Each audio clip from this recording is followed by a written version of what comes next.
উদ্দেশ্যে মাঠে সেখান থেকে 10 নম্বর জার্সি পরিহিত খেলোয়াড় উদ্দেশ্য, কিন্তু প্রতিপক্ষের ডিফেন্ডার কিন্তু প্রস্তুত ছিল।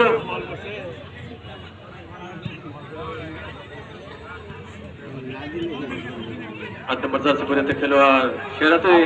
এটার সঙ্গে 10 মিনিট ভালো খেলে, কিন্তু 10 মাঝখান থেকে বলতে হবে, খেলে নিয়েছি বলতে হবে, খাই থেকে মাঝখানে শেরপুর ফুটবল একাদশীর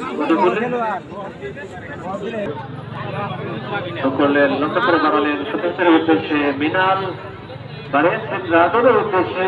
রাজন থেকে মোর্শেদ দেখে নিচ্ছে কাকে দেওয়া যায়, মোর্শেদ বাড়িয়েছে রাজীবের উদ্দেশ্যে, রাজীব থেকে আবারও রাজীব সেখানে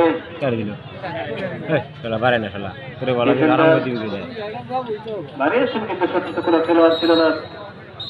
সেই সাথে আজকের খেলা পরিচালনা